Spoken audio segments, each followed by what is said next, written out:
Hello everybody, welcome to the Alternative Voice podcast hosted by Provisions Plus. I'm Jade and Josephs and I'll be interviewing a number of our approved training providers to give you more of an insight into their journey in alternative provision.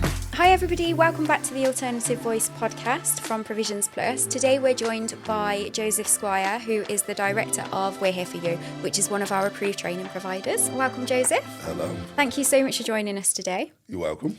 So we're obviously here to talk about alternative provision, your journey and sort of how you've got into alternative provision. Okay. So just going to sort of ask some questions if that's okay. You fire away. I'm ready. First of all, can you just tell us a little bit about yourself and the journey that you've been on to get to where you're at with now having your own alternative provision service? So, Joseph Squire got into this through working through schools for a little while, realising that there was a lot more kids that reminded me of me when I was at school. I genuinely had a good time at school but struggled in school. And I don't know how I got through school, but I did get through school. But I just wanted to do maths, English and PE. Right. That's all that I wanted to do. And everything else just confused me. Yeah. I love your honesty. Do you know what I mean? It really confused me, but I got through it. Yeah. But I think that because of how the national curriculum is, your geography teacher listens to you, but it's just like, I need to get you through this GCSE. Yeah. And no one's actually like hearing me. So I think everyone was listening to me, but no one was actually hearing me. And maybe I only silently screamed. I wasn't one to smash windows or do anything. So I went under the radar, and I was capable of doing the work, but I just didn't want to. Fast forward to me becoming a teacher, I just started to recognise there was more kids like me. And when I became a teacher, it was a TA. Okay. And my classroom teacher that I was supporting kept running out of the classroom. Right. I decided I'm not going to run out the classroom. I asked the kids, what is it you want to learn? And they threw loads of things at me. Was that the teacher was leaving the classroom because they couldn't manage their behaviour? Yeah, I think we've all had experiences like that, haven't we? And then quite quickly you become the person that then can be relatable to the young people. Yes. And then you end up managing their behaviour. So is that what happened? Exactly. Yeah. So she ran out, I think, twice, and I ran out as well. Yeah. And then the third time, I kind of made a stand. I've just got this vision of you running out of a classroom. She's just walking out like, what's going on? Like, literally, like, I don't know, why are we running out? Yeah. It wasn't even that bad. Yeah. So I kind of made a stand that why are we running, but I'm coming anyway? Yeah, that the next time I'm not going to do that. So she walked out of the classroom and I didn't. Got their attention, wiped off the board. Yeah. And I said, what is it you want to learn? And they all threw silly things at me. But one or two of them threw a sensible question out and wiped off the board, and this is what we did. And I can still remember now the head teacher and her running back down the classroom to see what was going on and seeing all these kids that sat down listening to me. And that's when I realised that there's something I can do externally to the curriculum here. Yeah. So I brought a laptop. Okay. And then what happened from buying the laptop to where you are now? I don't know how I've got to this point, but all I did was just throw things on a Word document. You're making it sound so easy. Like, let's think about how long has that process been? So from buying the laptop to where you are now, how long has that journey been? 3.5 years. 3.5 years. Wow. Yeah, okay. I've never concentrated on anything in my life for 3.5 years. You're doing well. You're doing well. So you obviously got a laptop, started sort of brainstorming ideas, I'd imagine? I didn't. Honestly, I just literally had an idea because I was working with kids in care, and it was like a lot of them didn't know what an emotion was. Yeah. So it was just literally I didn't even put a head in. So you just had the idea and ran with it? I didn't even put a head in? I didn't. It was emotion. Like, honestly, go gadget brain. Yeah. Like, proper. And what were you typing? So, like, what were you creating? Programs? I didn't know what I was doing. I just literally listened to what I'm saying. I'm not lying. It was just. But what? So, what are you typing? Words. I can't. I was just literally sentences and words that made sense to me a little bit. Okay. This is We're Here For You. Send your kids. and then I stopped and then realised that I've got loads here now and tried to like section things off realised, okay, look how many times I talk about emotions here. Yeah. Look how many times I talk about relationships here. Look how many times I talk about boundaries here. Look how many times, and just started to I love this. So you actually together. You just got everything down with no structure, no plan of like what you were doing, and then you got all your ideas down and then put them into different categories and different topics. There was a lot. Wow. That's insane. It's actually but funny I'm here when we for say it. it back. It's actually funny saying it back. And then it was like, okay, I think at first I had 10 workshops. Yeah. And kind of like 4 half of ones. Shocked myself. Yeah. Found a graphic design, found a content writer. I just want to tell people they're expensive. Keeping it real. Who was, yeah. Who was in awe of what I had written. And I think she gave me so much confidence to realise that what I'd created was really good. Yeah. She kept on saying I was an academic, and I was like, I'm really, really not. She's like, you are, and told me I write sentences backwards. Okay. And just started to just collate these. I love how honest you are. Workshops. But it's the truth. Do you know what I mean? It's real. And I think it, I think that my brain dumping up onto the screen was probably the way it was, because the amount of kids I was working with. Yeah. I would speak to certain kids. Were you still working with the young people while you were doing that? So were you still in the school? Yeah. And it was funny because I'd be sat there with these kids. I'd be like, if I asked you, how would you answer that? They'd be like, that's a great question. I love that. So they were actually involved in the process of sort of steering the direction of your ideas when you were getting the content down. Yeah. Love that. And there was certain ones, you'd go, if you sat down with a teacher at school and we spoke about this, that'd be great. I never had anything like that in school. All this has given me the confidence. Yeah. And it just started to work. It just really, really started to come together in the weirdest little way, if that makes sense. Because again, I'm not an academic. Yeah. So obviously, having it all like checked over by the content creator, what was the next step? So the next step was, so now once we finished with that, I had 12 workshops. I didn't That's know a lot to start with, isn't it? Yes, I didn't know if they were too long, too short. These were all with activities. Some activities I'd just come out from the top of my brain. Yeah. Some of them, there were activities that we all know, but with a little twist on them for like the kids. And then it was just like, right, okay, I need it to look pretty. Pretty. Do you know what I mean? Yeah. So in steps a graphic designer. Yeah. They're expensive. Yes, they are. Do you know what I mean? And then it was like, okay, I sent something to him. Really, really funny, because he was like, what is it you want it to look like? No idea. Is that not what I'm paying you for? Exactly. And he was like, yeah, but just like favourite colours and all the rest of it. I was like, my favourite colour is blue. He's like, first thing he said to me is, I don't like blue. So. And you haven't got blue? I don't have blue. No.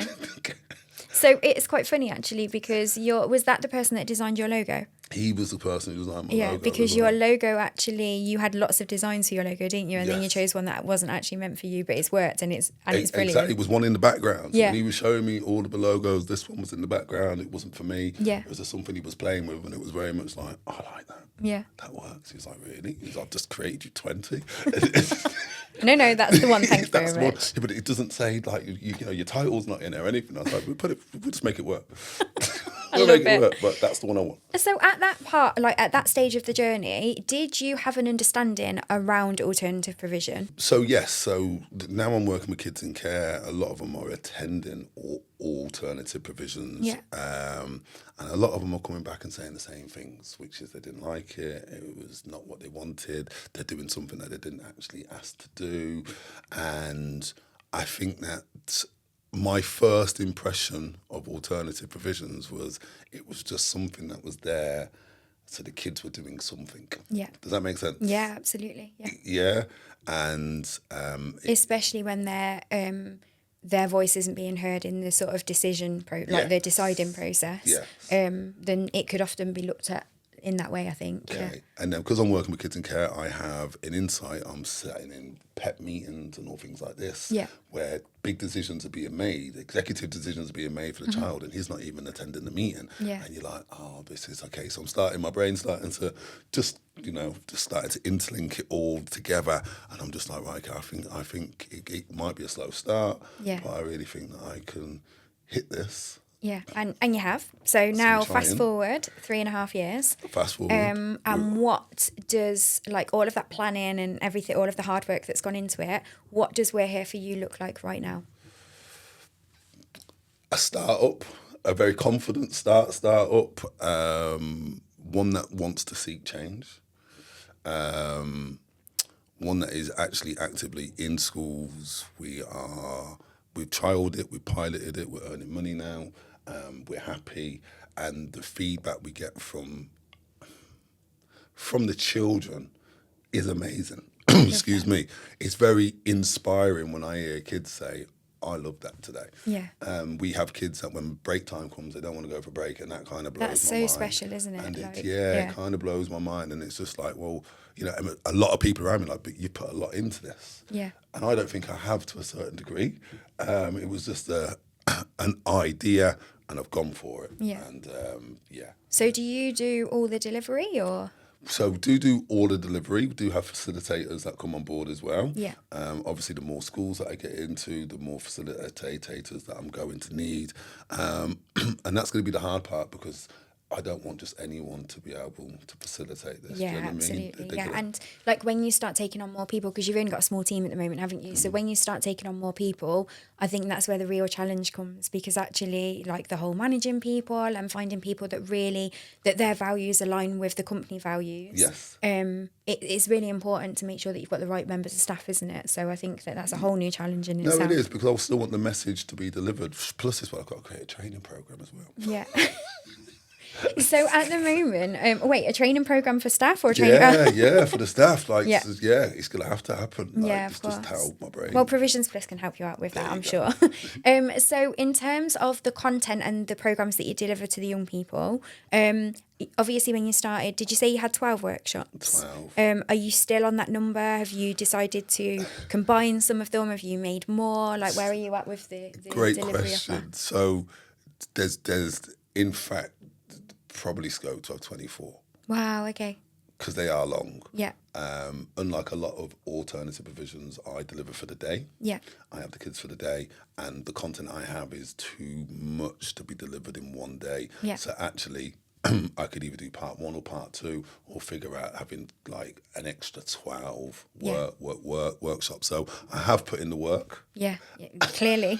And you do your delivery in schools at the moment. Yes. So is there any vision in the future to have your own centre, or are you happy with the delivery as it works at the moment? So on the business plan, that's year 4, Jade. I'm Okay. going to get there. Yeah. I'm going to get there. I'm going to get there.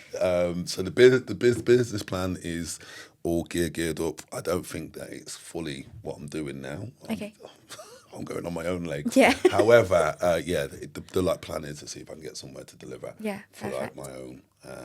But for now, we're up in schools. But I actually quite like that. Yeah, no, definitely. That's the beauty about AP. It's about it being whatever it needs to be for the young people. Yes. And if that's working for you and the young people, then happy days. It is like a whole new angle and a whole new experience, I think, when you've then got your own centre and there's so many other things that you then need to consider. But again, that's something that we can help with. Plug. You can help. You bet. You're here now. You're going nowhere, Jane. But yeah, no, that's really good to hear that is in the plan as well. How about collaboration? Do you have any partnerships, or are you collaborating with any other services at all?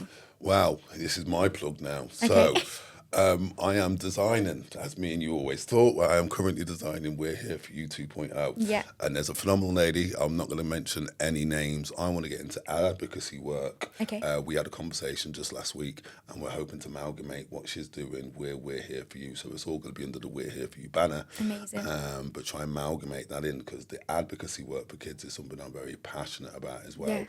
Because just going back to the PEP meetings, a lot of these kids actually don't have a voice and don't know that they can can have a voice, and the parents don't know sometimes how to fight. And I think you're spot on with that. Absolutely. I think one of the things that came it became really apparent. We know this anyway, but in our latest event where we all got together for the collaboration Insight series, I think it is so obvious that parents and carers often don't know their options. And I think that's why it's so important. What we're trying to do here with the platform is helping them to understand what their options are, because actually they just take it as gospel. Like if they're told by a professional that works in education or works in a school or the local authority, they take that advice as, well, that must be my only option then, because that's what I'm being told.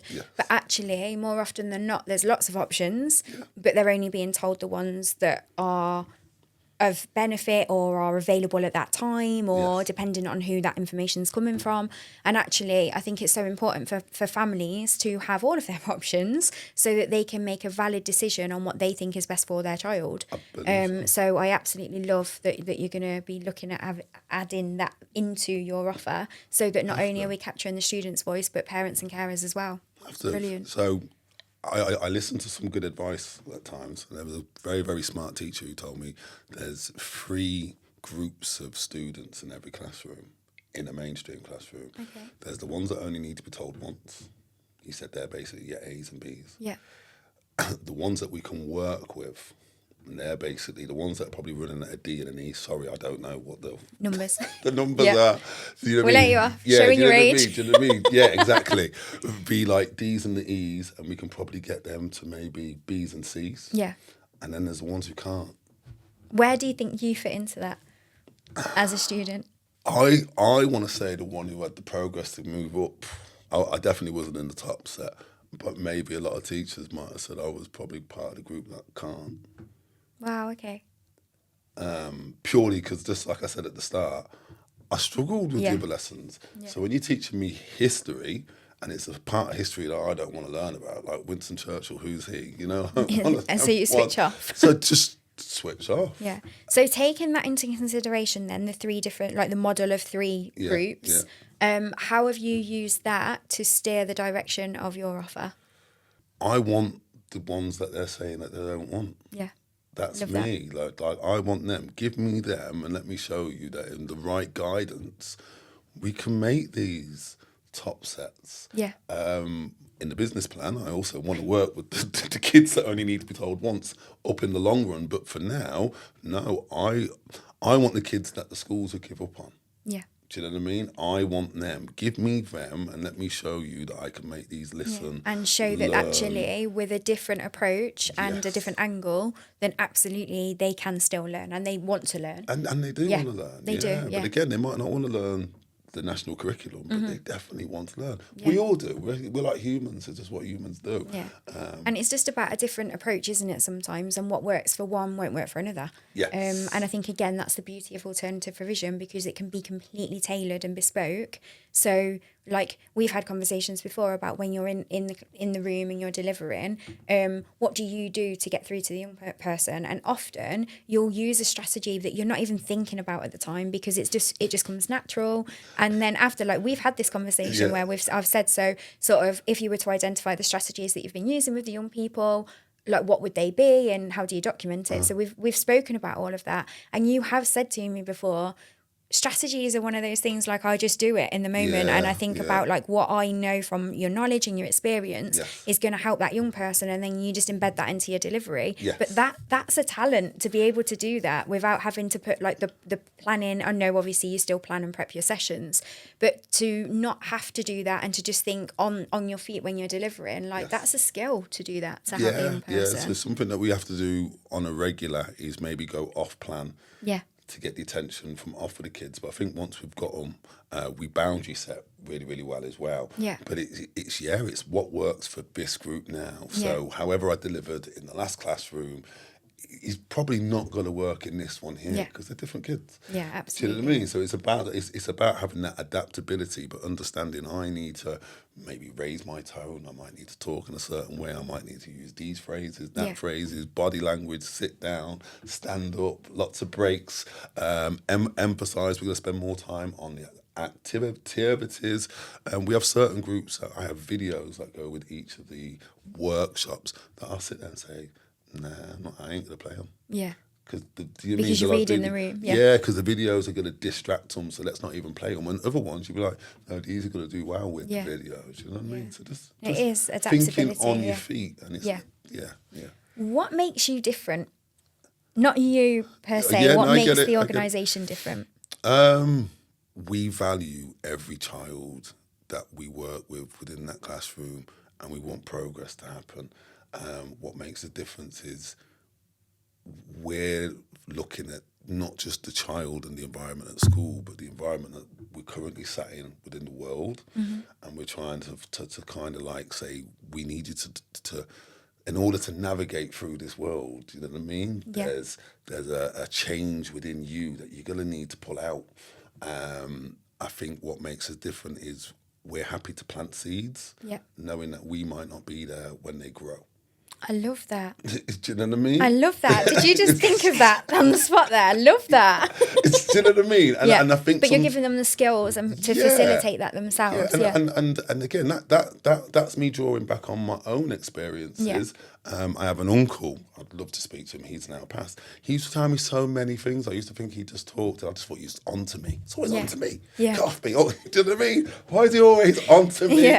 Do you know what I mean? But actually, 10 years on, I'd love to sit down with him. Remember when you used to tell me that? It's true. Yeah. Do you know what I mean? So even though he planted the seeds, he never saw it grow. So I think that's what gives us the difference, is we know that we're not lying to the kids. Yeah. Do you know what I mean? I don't want to lie to you, and you're gonna have to change. And kids aren't stupid. Like, they'll know that from the relationships that you build with them and the rapport, because we know that relationships are the most important thing. You need to have a relationship with the young person for them to engage with you. And they'll know from when you're building that relationship with them, they'll know whether you're just sort of blagging your way through to get through a session or whether you're being real with them. Yes. So I think it's really important to be upfront with them, isn't it, from the get-go? I think you say it exactly right there. And it's something that I've said when I'm talking to people about this. It's not what I say. It's how I say it. It's in that delivery, and I'm saying it with chest. Do you know what I mean? My words are loaded with emotion. So, do you know what I mean? We really, really try and talk from the heart. We always don't lie to the kids, and we're just. I'm trying to be the coach that I never had. I think that's my biggest thing. So as long as I can be him and I'm true to him, I think I'm going to win. Yeah, no, that's brilliant. I love that. And like, how do you make yourself relatable to a young person? Do you share like your own experiences so that you sort of can help them on their way? Too much. Is there? Can you share too much of experience? I think I overshare too much. Okay. I think, and I think that sometimes that they love to hear me tell my like. You're stories. saying that as if it's a negative, though. Because sometimes I think I'm not there to share me, but It's about them. It's about them. Yeah. But sometimes I feel in order for them to relate to me and for them to say, you're all right, you're good, okay, we're going to do this. Yeah, you're all right. Do you know what I mean? Yeah. That I have to share a little bit. And I think it's that reality that, he's real. So we do a thing every session where it's called a check-in. And these are getting better and better and better. The more I'm at a school, sometimes the check-ins can last an hour and a half. A check-in for an hour and a half. So it always works out, for argument's sake, okay, we're going to check in, it's a room, this is a safe space. Has anybody got anything that they want to get off of their chest or get some advice about? Let's have it. And all the kids look around, I'll go first. Yeah. And to this day, I've never not shared a real situation. Yeah.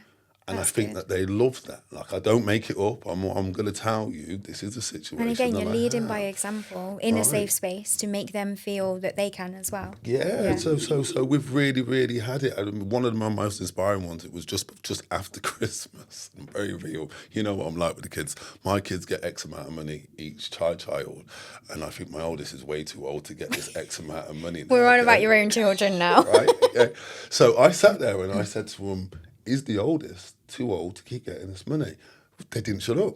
Do you know what I mean? So you had that as a discussion with your group, yeah. And they genuinely loved that. Do you know what I mean? They genuinely loved it and they went into it. But then off the back of that, what then they share back is so rich and it's so nice.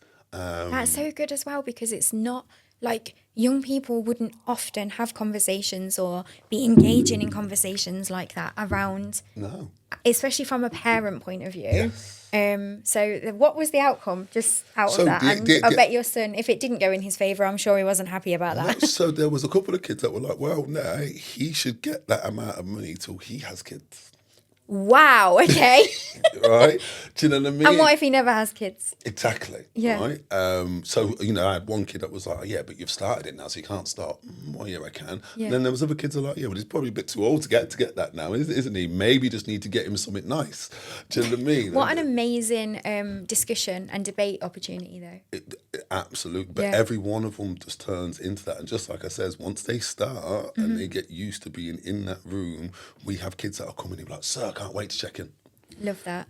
That's do you know what I mean? And it'd be like, you hear this, do you know what I mean? But it took me a lot to keep doing it, because at first you get into a room, anybody got anything to say, and everyone's like, no. Yeah. Always that, isn't do you know it? What I mean? Like tumbleweed just goes past. But once they realise it's a safe space, and the advice and guidance they're going to get back is, again, it's real, it's honest. Yeah. If it's something I don't know, I'm always like, look, I'll have a little look. And then at lunchtime, literally, I'm Googling or trying to help or ring somebody. Yeah. And then they come back and like, right, I've like got an answer. I remembered that I know. But it just lets them know that I'm thinking about them. And that you're listening to them as well, because like you're going away and you're finding out the answers for whatever they've brought up to discuss. So that's good. Do you want to talk about your team at all? Like, you've only got a small team at the moment, haven't you? So we've only got a small team, the Avengers, I call them. Because they are my everything. So my sister, she sits on like the team. Yeah. She's my everything. Who's not a vegan. She's not a vegan. She's vegetarian, but not a vegan. But I emulate her. Yeah. So a lot of people like used to it as two peas in a pod. So me and her in a room together delivering is like heaven to me. That's the most beautiful thing, because she does what I do better than me, and I still don't know what I do. I would love to sit in on a session where you're both delivering, if ever there's an opportunity to do that. Yeah. I would love to do that. Yeah. I feel like that, it would be good, because obviously I've met your sister as well. So I can imagine that you two would deliver really well together. Yes. So if ever there's an opportunity, let me know, please. Yeah. And then I'm going to call him by his proper title. So it's Dr. Colin Orr. Yeah. Definitely worth a Google. How he sits on the team, I don't know. My sister, he introduced me to him. He's an academic, obviously. He's a doctor. Yeah. He's got his PhD. We sat down, we had lunch one day. This is just after the graphic designer had a look at things. I said to him, can I just run something by you? So quite early on in the journey then? Yeah, he said yes, and he attached himself to the business from that moment there. It was very awe-inspiring. That's his name, Awe. Yeah. It was very awe-inspiring. And I see what you did there. Do you know what I mean? Yeah. It was just... I feel like you've used that one before. Once or twice. But it was... To have someone who is, who's a lecturer and all the rest of it, sit there to me. And again, he's like, you're obviously an academic. And I'm not saying, I don't keep saying that because I think I am. I'm genuinely not. I'm just passionate about what I do. So for him to say, I want to attach myself to the business, and he now leads a little bit in sales, advisory. I was just on the phone to him this morning. Yeah. For the fact that he's even part of the team, sometimes I have to pinch myself. Like, pinch me moment. They're the best, aren't they? Like, do I really get this? And me and him have delivered, and me and him delivering in a room is a very special moment as well. Then there's Ferran. Ferran is energetic. I can see your face, like you were picturing. Yeah, he's energetic, and I think the reason why I love what he does is the destination of whatever we're going to talk about, or whatever the kid wants to talk about, or whatever advice we're going to give, mine and his destination is always the same spot. Oh, wow. But we're going to get there completely two different ways. Yeah. So when a kid asks me something, I'm going to say something. Farron's still going to agree with exactly the outcome, but he'd be like, but why don't you do this way? Yeah. And There's something really good about that, though, to explore options, because like, as humans, we're not all going to take the same route. So that's really good that you're obviously, you can bounce off each other, have the same outcome, but actually have different pathways to get there. And it's like going to London. One's going up the M1, one's going up the M40, completely two different ways, but the destination is the same space. Do you know what I mean? I love that. And it works. It works. So you deliver together as well? And then we deliver together as well. And then shout out to the graphic designer, Push. Massive, like, he is the man. And shout out to the content writer as well, who's Vicky. So let me get my words out. Like, the whole team make me feel good. Yeah, that's good. And it's nice, like, I think it's so important to be around a team that, one, make you feel good, two, support the values and the mission of your service, and three, make you feel that you're being the best version of yourself with that as well. So, and I can see from the way that you talk about your team that you really value them, so that's lovely. Couldn't do it without. Oh, that's really nice. And shout out to my kids, because they did a lot of work with this as well. Oh, that's amazing. Do you know what I mean? With me asking them, kids, go, answer me this. Yeah. And they're like, God. Answer me that. What would you do? Play this game with me. Can you trial this out for me? Did it all. So you obviously are on a local authority framework. You're on the Coventry Local Authority framework. Do you have any do you aspire to be on any other frameworks, or are you happy where you're at the moment? More than happy with where I am at the minute. I probably don't need to meet another you just at the moment. You keep me on my toes enough. Just FYI, I'm not local authority anymore. So but you kind of are at the same time. So it's imagine having another. I don't quite know how to take. Oh, wow, you're elaborating. I don't quite know how to take that. Imagine that. It'd be like, wow, no, because you're the person since meeting you that's made me put a lot of things into order. Yes, so obviously, the we met when I was working for Coventry. Yes. So obviously, in that capacity, it was around sort of quality assurance and stuff. And now working with you from a Provisions Plus point of view, and the quality assurance being so robust for that, and just going through everything with a fine tooth comb. Because the idea is that anybody that's working with us is working against a best practice model. And we want training providers to be the very best that they can be, which obviously helps training providers as well. Massively. But it is a lot of work to begin with, because this is a whole new model. And obviously all local authorities approach alternative provision in a very different way. And with Provisions Plus, knowing that, and working across the nation, because we're working with training providers that are working with 17 different local authorities, we then have the knowledge of those different local authorities and what they're all asking for. So we're kind of capturing that. So I get that it's intense a little bit. No, but needed. Yeah. I think because we're all in this for the right reasons, and we all want to know that young people that are accessing alternative provision are accessing high quality alternative provision. And if you are delivering a service and you don't want it to be the very best, why are we doing this? Because you are that, whatever impact, because if you're working with young people, you are going to have impact on the young person, whether that be positive or negative. And obviously, if you are a high quality service that is, you're well put together, you know exactly what you're setting out to do, surely the young person's going to get the very best out of that educational experience. And that's what we want, right? 100, and I think the reason why I've spoke to you as many times as what I have is your passion spills over. Oh, thank you. I wish. But I feel the same. I feel the same about you, and I feel the same about the network. I feel like there's a lot of passion in the network. I wish I could articulate how I feel about this the way that you do. It's effortless. Do you know what I mean? Sometimes I listen to you and I'm like, I wish I could say it just like that. Thanks, I'll take that. Do you know what I mean? I do it. So I think that once I met you and we started to converse, it was just like, actually, there's a whole world out there of people who value education the way that I do, and we're not against the mainstream. Yeah, no, absolutely. Do you know what I mean? Yeah. We welcome the mainstream. I think that the school is a socio-economic juggernaut that shouldn't be messed with. Yeah. However, I feel that they're missing a trick with, like, kids need to be taught different things. And then when I spoke to you, and then the network of people that you've introduced me to, there's so many people who share what I do, and I think I think an alternative to mainstream education is needed. Yeah. In a way that I can't articulate. Yeah. Yeah.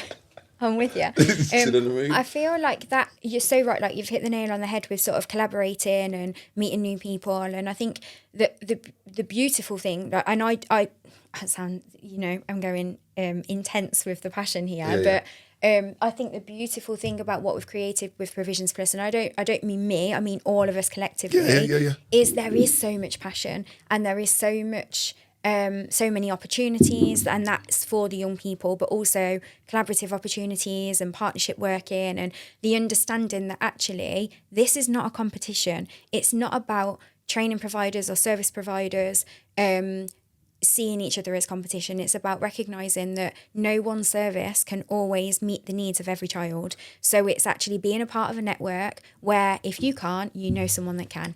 And signposting that child or that family. I think that's the most beautiful thing that I can see within it. And it's something for me that it wouldn't need to forget about money now. Yeah. If I had 4 children that were with me and I was like, I can't help them, and it's better somebody who can help that child. You're so right. And otherwise, I'm not here for the kid. Yeah. Do you know what I mean? And I love that you've said that, because I think that is the attitude and the approach that the whole network has got. If they, it's understanding, isn't it? That actually, are we best placed? Are we having the impact on this young person that is required? Because it's not about money. It's about we're working with young people, and we are potentially giving them an experience or providing an opportunity for them. And if that's not the right opportunity for them, you could be taking a life-changing opportunity away from them with another training provider. So it's knowing whether you feel that you are meeting the needs of that young person or not. Yeah, and again, it's about being honest with them and honest with yourself and realising. And I think you'll get so much from out of that. One of the things I would love to do in September is start going to see where a lot of the alternative provisions that are in the network, where they are and how they deliver, just so I can get a better understanding. I think that's a great idea. I'll arrange that for you if you want. No, that is a really good idea. But I think like then I can signpost even better. Yeah. Because there's certain ones that are doing vocational skills, which is on the polar opposite side of what I do. So when they're finished with me, can I not say to them, okay, I think you should go there and learn to do bricklaying, do this, do that.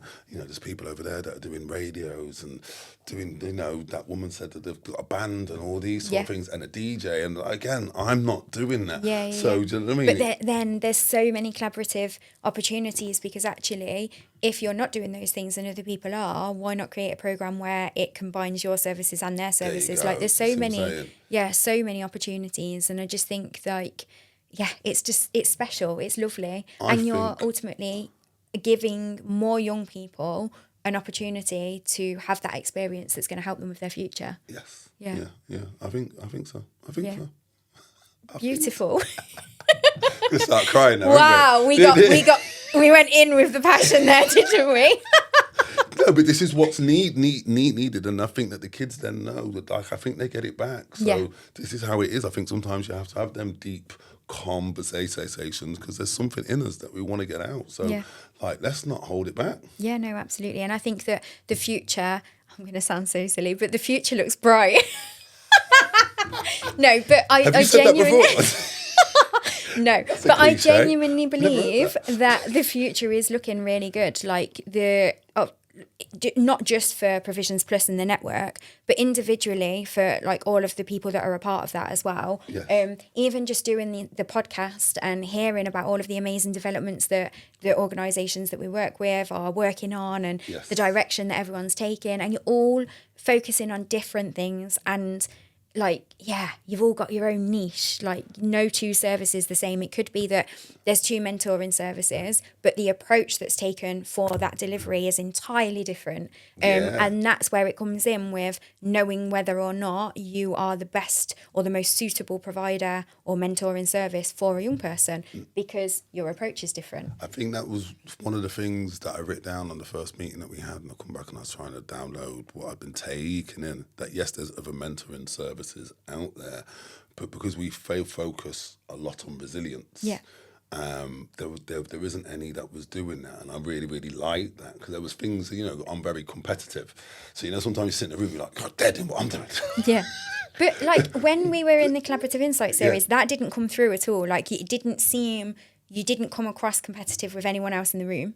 No, again, because once you start to listen, you're like, okay, we are so different. And actually, correction, you were a little bit competitive when it came to the aeroplane throwing. the inner child in me come out. And then I sulked because mine didn't fly, and I wasn't going to throw it again. Yeah? The honesty. Do you know what I mean? I sulked, proper like 7-year-old Joe come out, but I'm not throwing that again, am I? You all laughed at me. I've actually got that on video as well. Oh gosh! Not the sulk. You did know, yeah, but the throw-in. The throw. Humbled. I thought it was going to fly. You know what it was? I thought it'd still be going now. Oh my God! Literally come behind me, didn't it? It definitely didn't go far. It didn't. So I suppose like this has been a really, really valuable conversation. Really, really enjoyed it. Uh-huh. Is there anything? So I've got one last question, but is there anything that you would like to share or to discuss before we sort of close the podcast? Is there one thing I'd like? That's a great question. I don't think so. No, I think we've covered it all. But just that I don't think so. But we're here for you. Everyone always thinks I've spelled it wrong. Yeah, because it's HEAR. We're here because we're listening. Yeah, no, I got that. You know what I mean? And I think that's the one thing that I'd like to just to say, that we actually do listen to the kids. We listen to the schools that we go into. We are trying to build, resilience for life, but it's through that listening. And I want to go into the 5 levels of listening, but I won't. Okay. Another time. Another time. Next one, part 2. But yeah, it's really just the reason why I think we're able to get through to a lot of the kids is because we're literally listening to them, and that's where that adaptability comes through. That's why it's called the change plan, because not only do we get the kids to try and change, but we're constantly changing too. Which you have to. You have to when you're working with young people, because it's never the same, is it? There's always new trends. There's new young people are going through different circumstances and situations. It is ever changing. So so my last question is, what is your why? No one ever listened to me when I was at school. So my why is I just want to listen to other people and see the beauty within and see the passion. So on the outside, these kids might be shouting, might be angry, might be frustrated, might be raging, but actually when we get underneath that and we start saying to them, talk to me, talk to me, talk to me, we unpick that. There is just a child there, no matter how big they might be or how inflated their egos might be, that there's a child, and most of the time they just want to play. So I love that answer. It's almost like we practiced that and we absolutely didn't. So you nailed that one. Beautiful that was. Yeah. Okay, so I think we're coming to an end. Yes. But I would really like it if you could close this episode by giving us we are here for you. Take it away. Really? Yeah, really. Okay, so my name's Joseph Squire, and we are here for you. Love it. Thank you. You're welcome. Thank you so much for joining us today for the Alternative Voice podcast. We hope that you found today's discussions insightful. If you wish to find out any more information about Provisions Plus, Alternative Provision, or today's guest, please get in touch with us at info@provisionsplus.co.uk, and we will be more than happy to help. Thank you.